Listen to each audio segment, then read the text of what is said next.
Masters, welcome to another episode of Path to Mastery, and we are here again, guys. We're blessed. This guy doesn't need an introduction, I'm telling you. And first off, Grant, what's up, brother? Hey, man, it's good to be with you, bro. But everybody needs an introduction. Yeah, well, this is Grant Cardone, so if you're in sales and you don't know who Grant Cardone is, then hey, something is wrong. But Grant, man, I just want to thank you again. It's been about 6 months since our last interview. I appreciate you coming back to talk to us about the Millionaire Booklet and real estate, which is what I love, my friend. Well, the real estate is just a real way to create, passive positive cash flow for people. So, you're either going to have a business that provides cash flow, but that's a business that you're working on every day, as you know. And then all I've done is take the money from those main businesses that I'm grinding and pushing and hustling on every day, and taking that money and putting it into a hard asset that can also produce income for me when I'm sleeping. Yeah, so talk to us about that. But I want to talk about the Millionaire Booklet a little bit, though. This is something I just got my hands on. Tell us about the Millionaire Booklet. I see it sitting on your desk right there in front of you. I got mine, Grant. Mine's beat up, brother. I've been carrying it everywhere for 3 months now. It's a mess. And that's what I wanted people to do with it. I wrote this book so people could keep it with them, and so that we could provide people that went to college or high school to understand money and finances, which is, by the way, most people really go to continued education because they're looking to improve their situation in life. At some point, that means finances. And the Millionaire Booklet basically shows people how to actually become millionaires if they wanted to. And it also shows you that if you don't want to become a millionaire, you might want to change your thinking, because becoming a millionaire today is literally the new middle class. That is the 1950s middle class, when you were making 40 or 50 grand a year and you bought a home for the first time and you had maybe a couple cars and you could send your kids to college. Today, just to have a kid today, I think costs $1.8 million to take a kid from birth to 18 years old. If you do two of them, that's $3.5 million. And you hadn't bought a house, you hadn't bought the cars, nothing. So I know a lot of people will hear me say, oh, $1 million, that's a lot of money. It's not as much money as you think it is when you actually do the math. So this book is a simple read for anybody. You could be 10 years old or 40 years old, and it's going to basically change the way you think about money, how you get money, how you look at your job, how you look at adding incomes to your current flow of income. And if you want financial security, call it millionaire, decamillionaire, hectamillionaire, billionaire, whatever you want to call it. It's about financial freedom is what people are really looking for. People are not looking for money. They're looking for freedom. Yeah, and you talk about the mindset behind it a lot in the book. And one thing you say is most people will never get super rich or even rich because they don't consider it a possibility. Yeah, people are just getting what they're going for. I mean, people say, I want a good job. You get a good job. Sometimes it's good, sometimes it's not good. It's not a great job because you didn't go for a great job. You went for a good job, right? So the doctor becomes a doctor. Once the doctor becomes a doctor, or the rapper becomes a rapper, or the artist becomes an artist, or the writer becomes a writer, or the astronaut becomes an astronaut, sooner or later, that profession says, wait, I got to get my money right. And all these people, no matter where you're at in the food chain, all these people want to figure out how to do the next thing. No one on this planet is satisfied with what they're doing unless they're lying to themselves. So when I meet somebody, David, that says, I'm living the dream, I'm like, really, dude? How do you even do that? And they're like, what do you mean? Yeah, I'm living the dream, Grant. I said, no, you're not, dude. You gave up on your dreams. Because dreams can't be lived. They have to be, you have to move toward that dream. A dream is something you haven't achieved yet. So wherever you are, the doctor's trying to figure out, he's making 200 grand a year. He lives in Boston, and he looks up and says, I don't have any money left over. Right? By the time he joins the country club, goes on 1 or 2 trips a year, saves a little money, puts his kids through school, he's worried about his money again. It's important too. I think that's why, investing in real estate, and we're going to get into that conversation in a minute. Talk to us though about, how do people know? I mean, how do you decide when? And I know this is in the Millionaire book, but how does somebody know like if enough's enough? Well, if you're asking the question, most of the time people are asking that question about somebody else. They're not asking that question of themselves. If you've ever asked that question, it's typically someone asking someone else that question. So people ask me that question all the time about me. Hey, Grant, when's enough enough? I never ask myself that question. Right?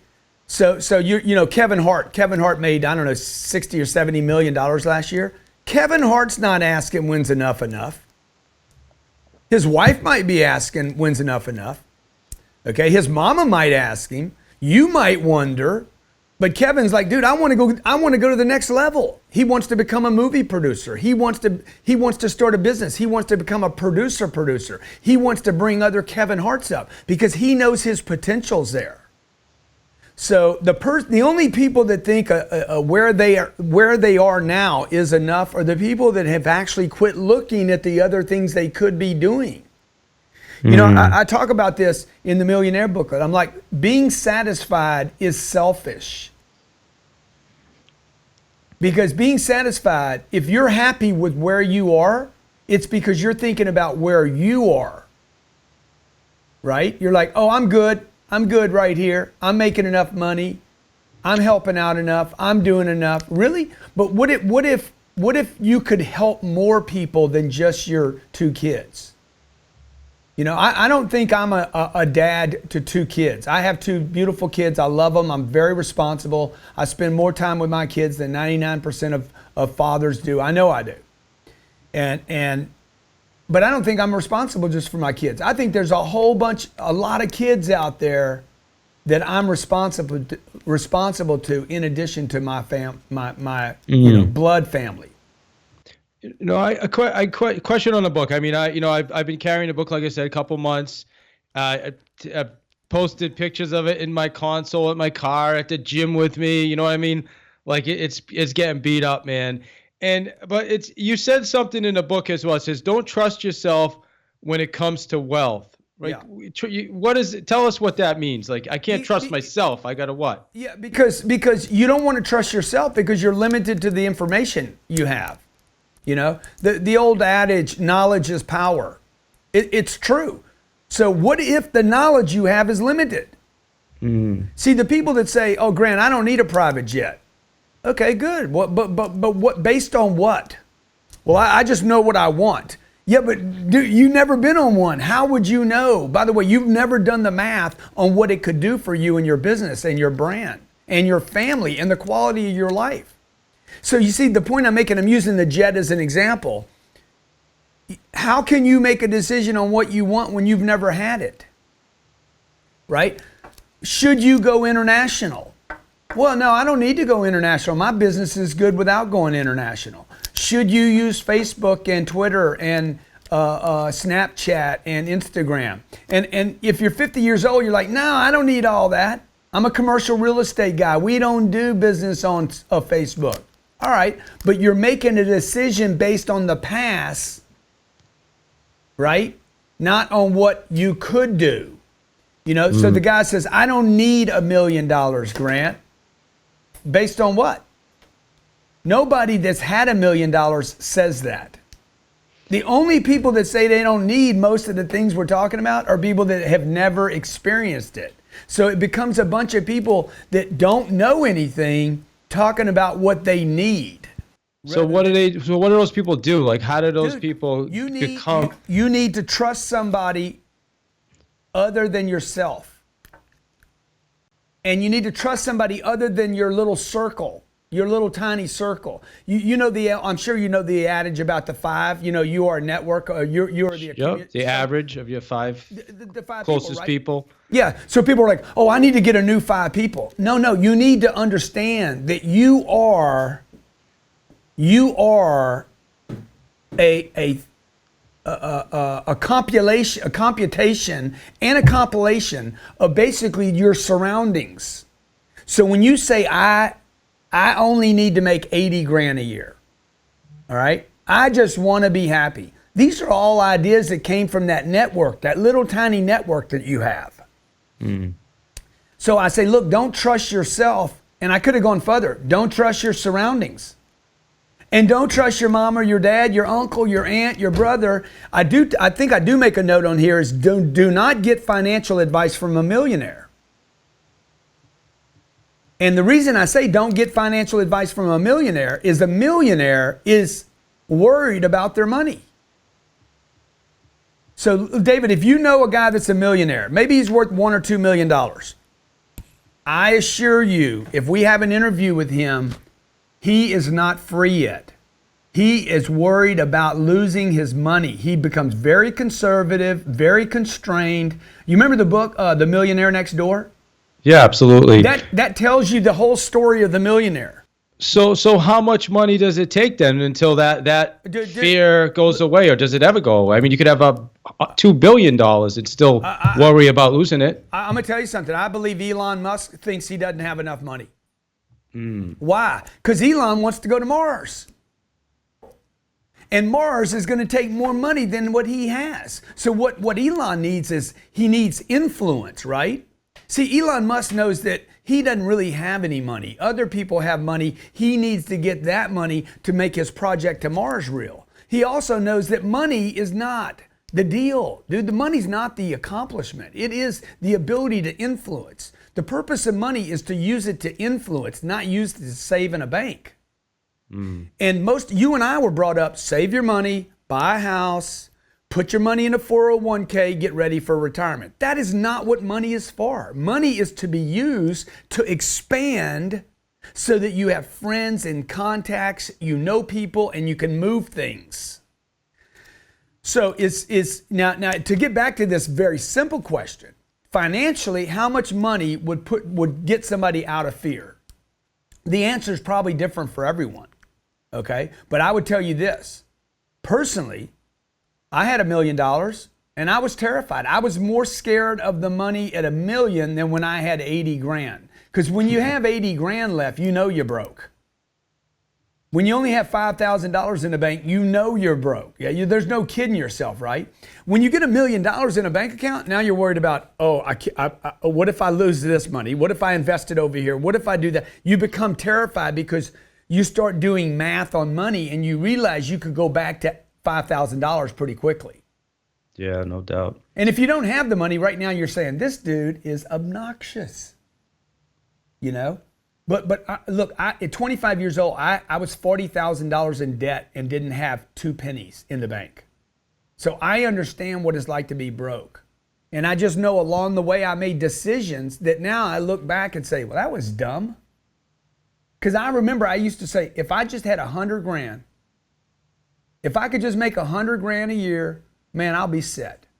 And then it was like, if I just had 100 grand in the bank, I'd be all right. But again, these were decisions based on very little data. It's not like I was a professor of finance when I was making these goals.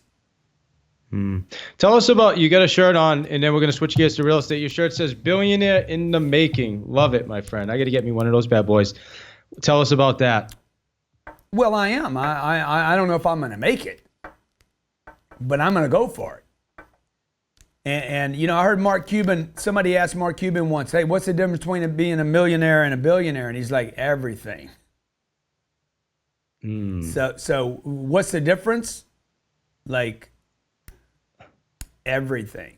Because when you start playing at another level, right? When an 8-year-old kid is playing soccer, it's different when then that kid's 18 years old. Right? And when the 18-year-old, let's say that 18-year-old soccer kid's got a lot of talent, then he gets around a Beckham, all of a sudden the game changes again. It's like, what level do you want to play at? You know, I didn't know about social media 5 years ago. I didn't know about my friends on Facebook. Millions of people follow me on Facebook. I didn't even know it existed. So how can I have that as part of my repertoire, part of my goals, part of my desires to be like, I'm going to expand out and talk to billions of people? Because if I could talk to billions of people, I would be a billionaire in the making just because I have a billion friends. Love it, love it. All right, so talk to us about real estate, man. You know, I'm obviously in real estate. I own a couple real estate teams in the Boston area. What, you know, you have a pretty significant portfolio. Yeah. Love real estate. Talk to us about the real estate game, man. How does real estate fit into the Millionaire Booklet and everything you're doing with your wealth? Because the Millionaire Booklet says, look, make money, work on the first flow. Just work on the first flow till it becomes a fire hydrant. You know, you want that first flow to become like a big, go from a spigot to a hose to a fire hydrant. It just spits money at you. The second thing you want to do is start adding symbiotic flows of income to that. Symbiotic meaning like, I put this tag on. I put this 10X Growth Conference ticket on. It's symbiotic. It fits with my outfit, right? I don't have to. You see, it fits with, right? I move, it moves with me. The second flow of income should move when you move.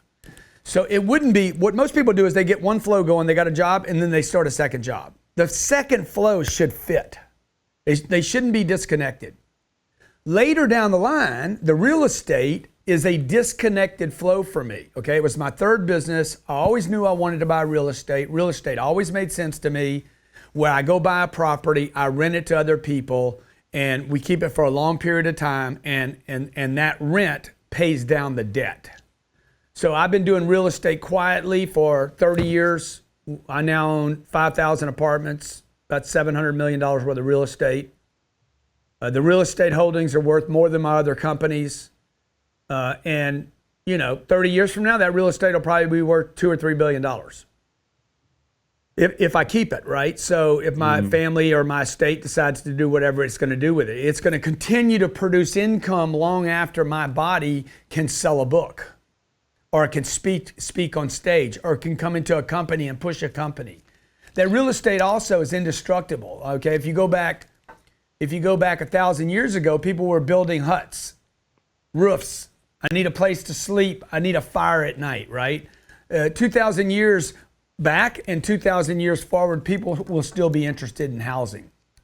Yeah, no doubt. It's not going anywhere. Land is not. There's no more land coming on this planet. That's for sure. Yeah, maybe less. Talk to us about well, first off, it's November 2017, going into a new year, going into Q1 18. What are your thoughts with real estate? What are you seeing out there? Like, what's your prediction for the real estate market? Well, it's pretty much the same as I've been saying now for 3 or 4 years. We're moving into the biggest rental wave maybe that's ever existed in the United States. Okay, don't buy a home. Okay, a home is not what you want to buy. If you own a home right now, sell it, get your equity out, get your money. Be in multiple door properties. You want to be in doors. You want to be in lots of doors. The more doors, the better. I rent where I live. And I own my real estate. Okay, I don't own my home. I rent my home, and I own real estate that I can rent out to others, if that makes sense to you. So I want to be mobile where I live, and I want to be fixed where I rent to others, to where I own the real estate and rent it to others. So I think you're going to read a lot of stuff right now, say the rental market, apartments are overpriced. I'm telling you, this thing's going to last for probably 25 or 30 years. You have 150 million people. Half of America has almost no interest in buying a home right now. We have the lowest rate of home ownership in 40 years. 40 years, it just keeps dropping. It's at right about 63% of the population now owns a home. Why is that? One, people are losing interest in home ownership. They want to be mobile. Number two, they don't have the down payment. Number three, many people can't qualify for the loan. Wages are flattening out or going down. Home prices are going up. We've had the lowest mortgage rates in 40 years. You would have thought the home prices the home ownership would have spiked, and it didn't. So. Well, we're seeing home prices go up, but I agree with you. Home ownership's not going up. Home ownership's not going up. Dude, the mortgage rates are low. They're still not going there. Rental prices are going up. So rental is becoming less affordable to rent, yet people are still not moving to the house. So you're telling people to go out there and buy investment properties, buy doors, you need multi-family units. I would tell you to buy, if you were, somebody was asking for advice, do not buy less than 16 units. I would prefer to see your first deal 32 units or bigger. If you can't do 16 or 32, partner with somebody else. Don't do 2, don't do 4, don't do 8, do not do 10 units. Okay, you're going to get killed if you do the smaller units. You want to get scale. You need to scale out because there's very little rental stock in America, particularly the bigger properties. So we focus on 200, 300 unit deals. I let people partner with me in these deals so that we can buy big, massive deals that can't be affordably built today. And we wait. We just sit and wait. We know time. As long as the rent covers the debt and the expenses, we know time will give us a return. So what are your thoughts right now then on obviously with your prediction in the real estate market? Obviously that means the real estate market is going to have some challenges, especially for real estate agents. So what's your prediction going forward for people that are selling real estate? We're the largest trade organization in the world right now. Yeah. Or one of the largest. I would tell you guys that are selling real estate, number one, you need to become better at sales. Number two, you're about to have massive disruption in your pay plans. Mm-hmm. And number three, and I could have told you this 20 years ago, you guys need to buy your stuff. The stuff you're selling, you need to buy. You know, you if you're out in the real estate market every day, imagine if you went to a dentist and he had bad teeth. You know, the dentist ought to do his own teeth. Yeah, well, I agree with you that disruption's coming to real estate. It's already starting. I'm not sure anybody knows exactly what's going to happen yet, but there's definitely a lot of things going on, like Amazon getting into real estate. Yeah, dude, look, hey, your 6%'s going away. Well, I think that for the elite, the people that bring that high level value, there's always going to be a place for the real estate agent. Because the biggest challenge people have selling real estate is themselves, their emotions. Yeah. But look, let's just confront what nobody wants to talk about. Your 6 points is going away. So it's going to go away. Yeah. I agree with you. I think there's always going to be a place though for the top real estate agents. Of course, there are always, but we're talking about how many real estate agents in America?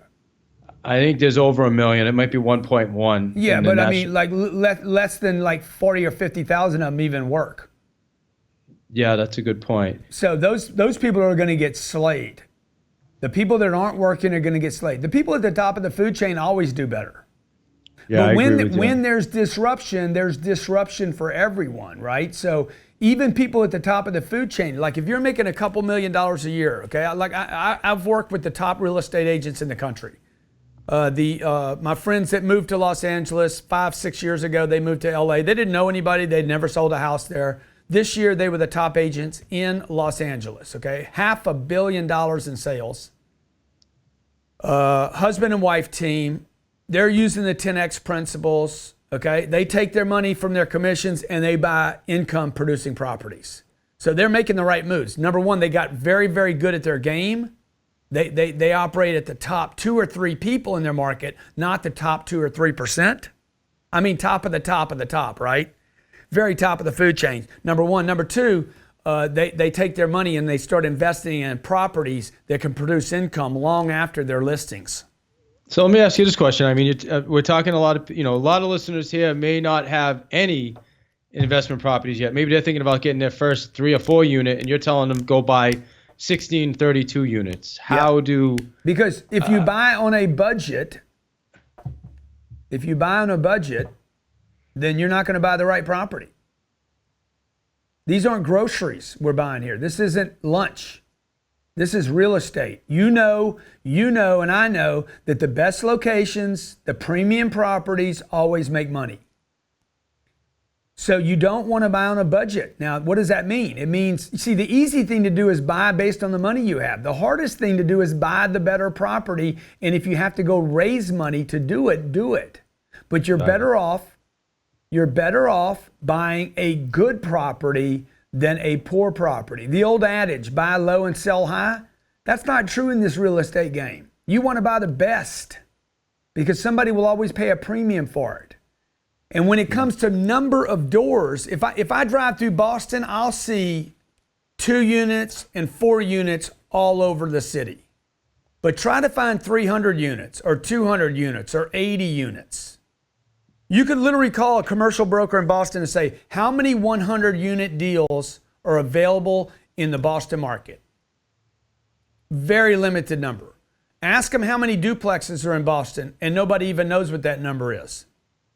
Right? Lot. Supply and demand, man. You want limited supply and massive demand.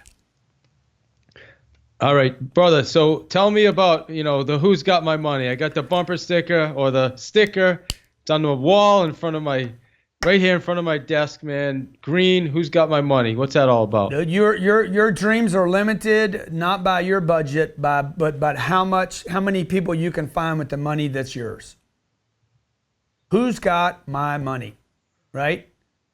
Who's got my advertising dollars? Who's got my branding dollars? Who's got my Facebook dollars? Follow me. I want to advertise. Let's say I want to spend $1 million a month on Facebook ads. Who's got my money so that I can get Facebook that money so that I can advertise and get my name out there? Most people are thinking about what? I only have so much money. And I'm like, dude, that's not your money. That's somebody else's money you got, right? Who's got the rest of your money? Who's got your kids' shoes, your kids' tuition? Susie Orman would tell people on her CNBC show, you can't afford this. Dude, you could if you knew who had your money. So what we don't teach people to limit their thinking based on what they have. We teach people how to go get what other people have that should be yours. No doubt. So what do you guys have coming up? I know you got the 10X Growth Con coming up. What else is going on? What should our listeners be getting involved in right now? I'm going to close 1,000 units before the end of the year. We'll close our third fund, Cardone Capital. We'll close our third fund by the end of the year. $40 million fund that'll buy $130 million worth of real estate. So people can now invest with me. I couldn't do this last year. People can now partner with me in deals, in these big deals. So that's Cardone Capital. 10X Growth Conference is coming up in February. We're about to sell out the arena. What else I got going? My wife's coming out with a new book. We're going to go global next year. We're translating all our information into 5 major languages. So a lot of good stuff happening, man. Congratulations, my friend. You're killing it. Listen, so on our listeners, how do we get in touch with you if anybody wants to get in touch with Grant Cardone? If you want to know about our real estate, go to cardonecapital.com. Okay, if you want to invest with me, you could email me, Grant at cardonecapital.com. If you want me on one of your podcasts or shows, or you want to interview me, just reach out to my office at grantcardone.com. And other than that, dude, if you're on Instagram, Facebook, Snapchat, Twitter, LinkedIn, put in my name and I'll bet you find me. Yeah, man. You got some amazing books too. If there's one of your books that you would recommend somebody pick up right now, I would get, like if you have a phone, I would download my books. I would download them and listen to me talk. So I could crawl up inside your head and deworm your shit. I need to brainwash people. You know what? A brainwash starts with a scrub. You got to scrub. You got to get rid of all the old data. Got to get the barnacles off, man. I got to scrub them off and then give the new content.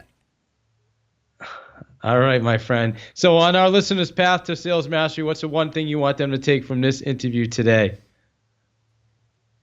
Dude, like if you guys want to learn how to sell, the thing I forgot to tell you, what's the 7 Figures website? You go to grantcardone.com/7 figures, the number 7. grantcardone.com/7 figures. I'll give your whole audience my sales program free. It's a 2-hour sales program, and I'll give it to you for free. Love it. Awesome, my friend. Well, hey, everybody, go to grantcardone.com/7 figures, and Grant's going to hook you up for free. David Hill, you're the man, dude. You're the man, my friend. Hey, I just want to say I appreciate your time, man. Definitely. Climb the hills until you're top of the mountain, bro. Yeah, that brings me back to school, my friend. All right, good stuff.